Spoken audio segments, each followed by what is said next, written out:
Hello, this is Alexander Cross, Criminal Defense here in the San Francisco Bay Area. If you'd like to learn more about criminal defense, be sure to subscribe to our channel, Law Offices of Cross & Associates.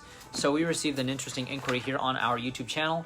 This has to do with somebody who was arrested for possession of a firearm while being on probation for domestic violence. Criminal attorney, Palo Alto. Domestic violence attorney, Palo Alto. Firearm, Palo Alto. Gun, Palo Alto. Let's see here. A friend who lived in my house had a firearm. One day, he gave me his gun. He told me it wasn't registered. Later, he was arrested for an assault that he had committed before that I didn't know about. The police came to my house and found the gun.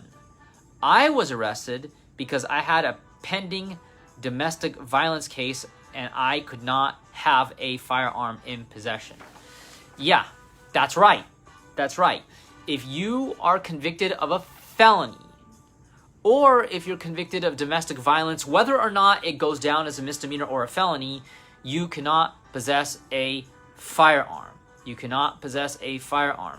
If you do, you can be charged with a felony for possessing a firearm. Now, as long as you are in your home, you actually do not have to have the gun registered in your name. You don't have to have the gun registered in your name to be in possession of it as long as you are at home.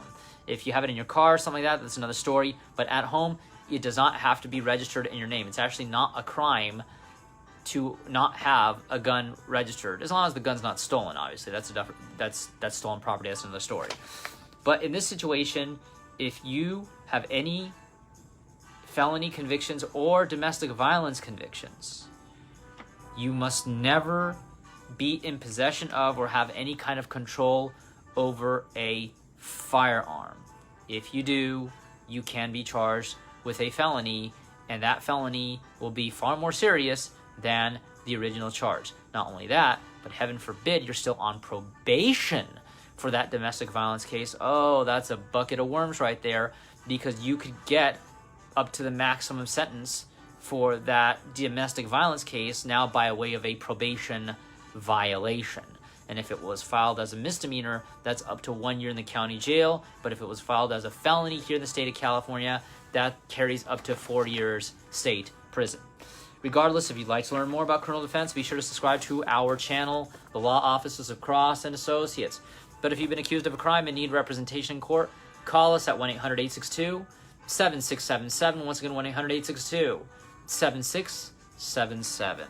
On our next video, we're going to be discussing the case of somebody who was arrested for possession of drugs in their Uber car.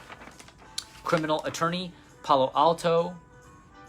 Possession of gun, Palo Alto. Probation, Palo Alto.